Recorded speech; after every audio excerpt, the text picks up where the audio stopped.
सारे साथियों से बात करिए। सारे बच्चे सुनो। पहले उस पाठ पे आदर्श वाचन किया, उसके बाद आदर्श वाचन करने के बाद फिर समृद्ध उस पाठ की चर्चा की गई कि बाढ़ में सीमा फंस गई, कितनी परेशान थी, कैसे निकली उस बाढ़ से।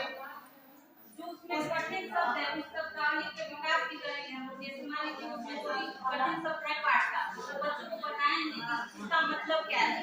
जैसे ढाढ़स उस पाठ में है, ढाढ़स का मतलब क्या होता है मैडम बताएंगे। ढाढ़स का मतलब क्या होता है? ढाढ़स मतलब वो सीमा जब नीचे उसके घर में पानी बस भर गया था तो काफी परेशान हो गई थी, तो उसको अगल बगल के लोगों ने ढाढ़स दिया कि नार आ रही है, छत पे चढ़ जाओ और हम वहां से तुमको बचा लेंगे। जैसे उसमें मान लीजिए बचाव कार्य कोई है, बचाव कार्य को तो बच्चे नहीं समझ पा रहे हैं कि बचाव कार्य क्या होता है। कि लोग फंस गए हैं उसे हम बचाव रहे हैं, बचाव कार्य देख रहे हैं, क्या होता है बचाव कार्य होता है। और सुरक्षित बच्चे ना समझ पाए सुरक्षित क्या है, उसे समझाएंगे कि बच्चे सुरक्षित जगह पे ले गए हैं, एक सेफ जगह पे वो सुरक्षित करते हैं। चौथा इसमें पॉइंट है पाठ अभ्यास से संबंधित लेखन कार्य। अब क्या करेंगे उस पाठ से उसका अभ्यास कराएंगे बच्चों को, कुछ पढ़ने के लिए कहेंगे और क्या करेंगे उसमें लेखन कार्य देंगे कि बच्चा वो लिखने की प्रैक्टिस हो। कला को में क्या करना है पाठ आधारित विषय वस्तु कार्य पुस्तिका से अभ्यास कार्य कराएंगे। वो भी कार्य पुस्तिका से उसमें बच्चों को उस पाठ से रिलेटेड जो कार्य पुस्तिका में दिए उससे हम क्या कराएंगे अभ्यास करेंगे।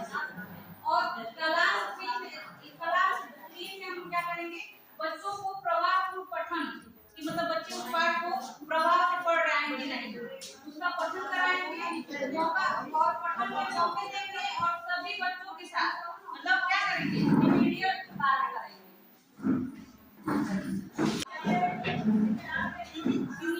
जैसे हम लोग का टॉपिक था समझ के साथ पढ़ाने की रणनीति बनाना, तो हम लोगों ने बच्चों को पढ़ाने के लिए पहले बच्चों को कोई कहानी सुनाएंगे। बच्चे जब कहानी सुन लेंगे फिर हम बच्चों से उसी कहानी पर अनुमानता प्रश्न पूछेंगे कि और क्या हो सकता है इसमें। जैसे हमने टप्पा का डर कहानी सुनाया, बच्चे पूरी कहानी सुन लिए, फिर बच्चों से मैं क्वेश्चन करूंगी कि इसमें और क्या हो सकता है। अगर बात न आगे कोई और जानवर आ जाता या दादी को खा जाता फिर दादी कैसे बचती, इस तरह के क्वेश्चन हम बच्चों को करेंगे। हमको मतलब अच्छी तरह पढ़ाने की रणनीति बनाएंगे। तो हम कैसे कैसे बच्चों को पढ़ाएंगे फिर पूर्व ज्ञान जब हम कहानी सुना लेंगे बच्चों से फिर उसी से संबंधित जिस हिसाब से हमने बच्चों को कहानी सुनाया है उसी से संबंधित बच्चों से हम प्रश्न पूछेंगे कि पढ़ाने के दौरान अगर बच्चों के पाठ के बारे में और क्या क्या हो सकता है इस कहानी में और आगे आप अपने मन से बताइए कि इस कहानी में और आगे क्या हो सकता है। फिर से सुनना, जब हम सारी कहानी सुना लेंगे बच्चों को उनको उसके बारे में बता देंगे फिर से बच्चों से कहेंगे कि फिर से ये कहानी आप अपने शब्दों में सुनाइए।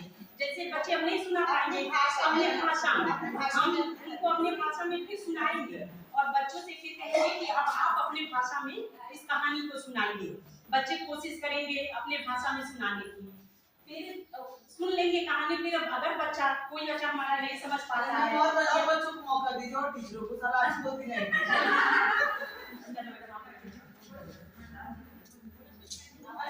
लास्ट में हम बच्चों से चित्र बनवाएंगे, जैसे एक गतिविधि करा देंगे उसी कहानी से रिलेटेड कोई गतिविधि करा देंगे। जैसे हम बच्चों से कहेंगे कि बाघ का चित्र बनाओ, दादी माँ का चित्र बनाओ, चूल्हे पर रोटी बनाते हुए अगर बच्चा शेर हाँ वही बात बरसात का वर्णन बारिश के टक्का क्या होता है कोई जानवर था या कोई बारिश होने थी इसका नाम था टक्का पूछा जाएगा। बच्चे अपनी तरफ से इस तरह से पढ़ाने की समझ को और अच्छे से पढ़ा